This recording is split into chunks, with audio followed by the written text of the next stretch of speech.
Greetings, future AI wizards. Now today, we're going to be diving into the magical realm of Python data structures. This is video 7 out of 20 in our beginner series and introduction to AI. Now, think of these data structures as different types of containers or unique dimensions to store mission-critical information on your journey into AI wizardry. Let's just dive right into our Jupyter Lab Python notebook. Now, I'm going to assume that you already watched these videos in order, so you should probably know how to write these out. I've pre-populated some of these ahead of time, so please feel free to follow along or simply pause the video whenever you need to copy down what I've written. So let's teleport over right here. You'll notice that first we are actually importing NumPy and Pandas. These are just, again, the libraries that we mentioned earlier to make your life far more interesting and easier. So now let's take a look at the actual code blocks. First up are the lists. Lists are like magical boxes where you can actually store a collection of items in a specific order. The main thing to remember is its syntax. Now, in the syntax, lists in Python are actually ordered collections that are defined by square brackets, and they can actually contain multiple items of varying data types. Here, we're going to just have different types of strings. And so I'm going to jump in this code, and you'll see here that I've actually built a little list of founders in the AI sector.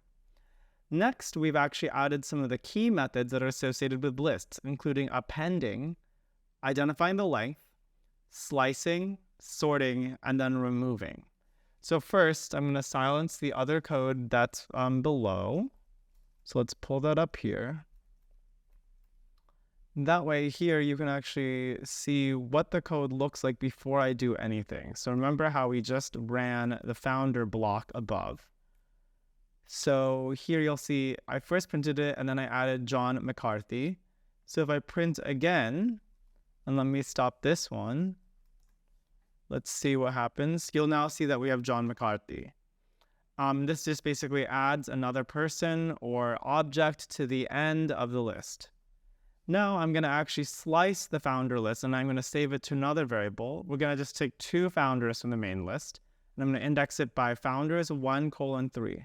This will access positions 1 and from 1 to 3, and it'll create a new list and print out those two founders. And so you'll see here it went 0, 1, 2, and then it ended at 3. So it sliced out Grace Hopper and Alan Turing and returned them. Finally, the next thing that we're going to do is now remove a founder. So just so you're tracking how that looks, I'm going to print right before and right after, so that way you can have a good idea of how this is actually working. So I'm going to print the original list, remove the latest object, and then we're going to print it again. And you'll see that here it errored out. And the reason why it errored out is because I did not specify who or what I was actually going to remove. And so that's important because you need to be able to know what you're actually going to cut out. And so when I want to remove out of my list, I'm going to actually name, in this case, let's throw out Alan Turing.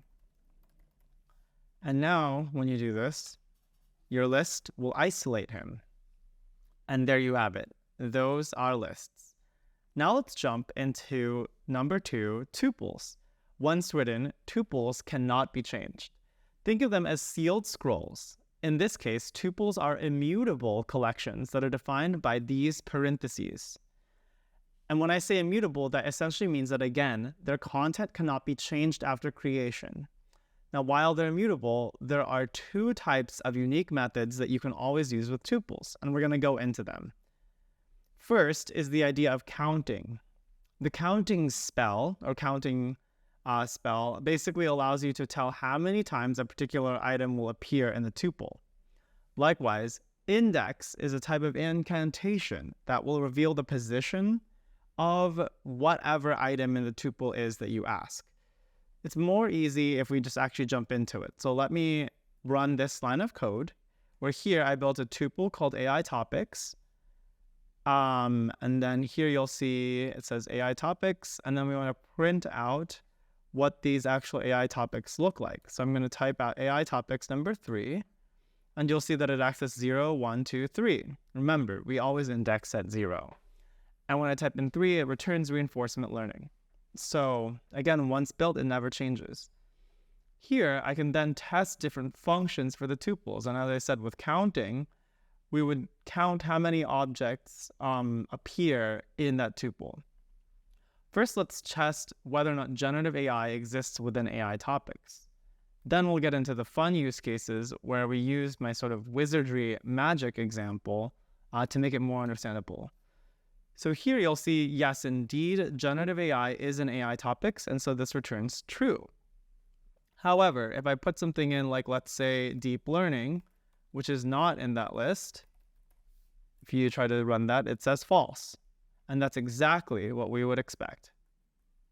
So I'm going to now silence this, and we're going to look at my sort of witchcraft and wizardry example for us to study how this actually affects it.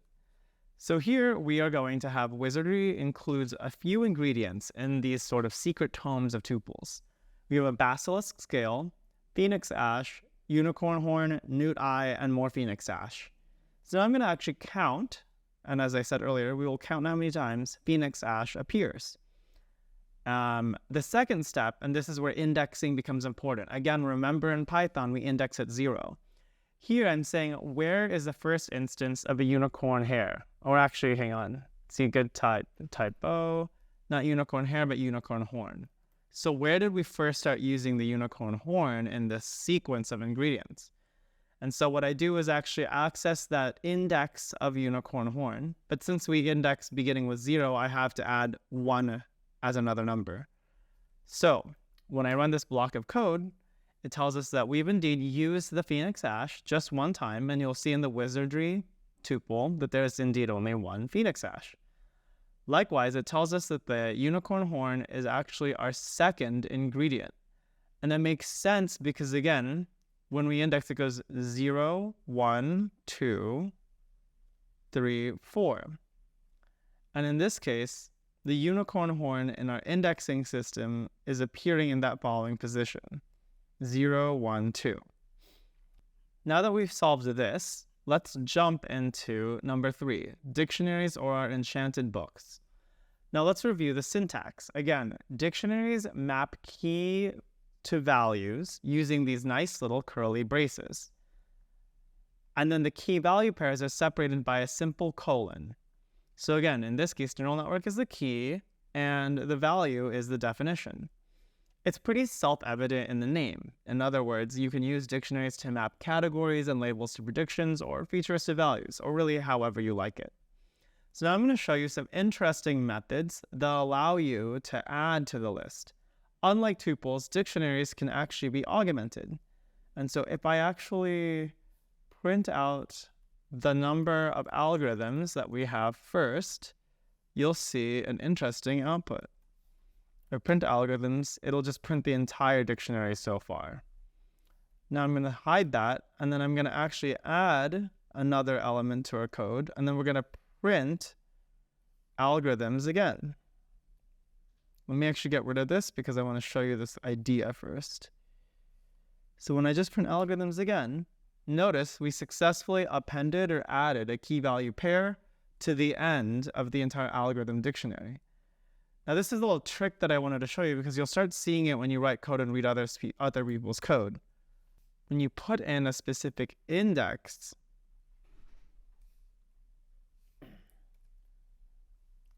it doesn't work. But what you actually need to do is type in the name of the key, and that will allow you to access those values. So here, if I put neural network, it returns that value. But if I just put the index, it errors out because it cannot find that actual index. So when you're printing out or accessing a dictionary, you need to make sure to actually use that key. All right. Now let's move forward to our fourth example here. And here, let me just change this back so that way we don't have this annoying sort of error like floating around. Actually, what we can do, let's clear the cell. Actually, we don't have to do that. Let's just print neural network to clear that up. And now let's jump over to a few more dictionary methods. Now, if you take a quick look at the dictionary methods, and by the way, this is no longer relevant. If you hop over to dictionary methods, you'll see that we can also iterate through a dictionary. And here I've actually just listed the algorithm and the description.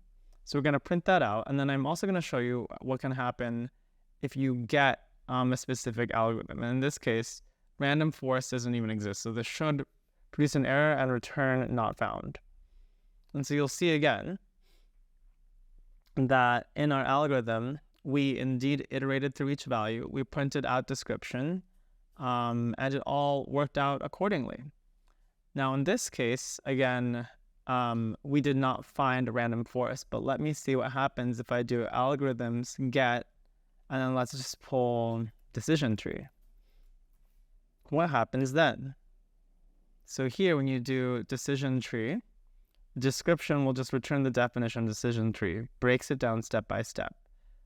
But now let's imagine a case where I then bring back random forest, but I don't provide that sort of error that accompanies it.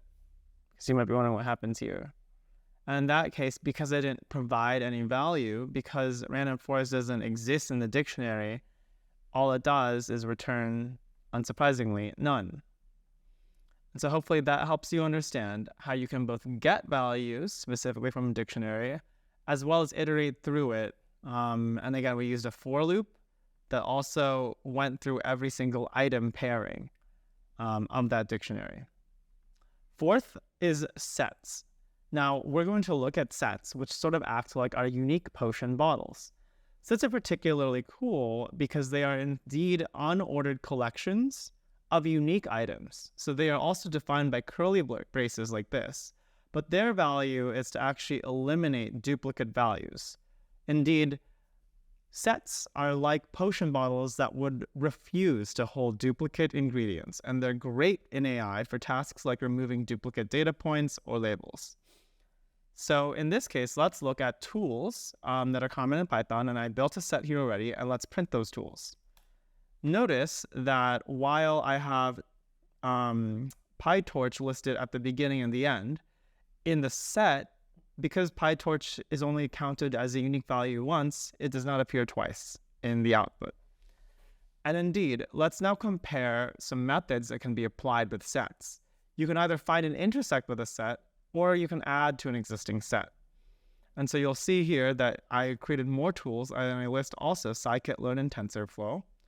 And then I try to calculate what the intersection is by applying that to the original set.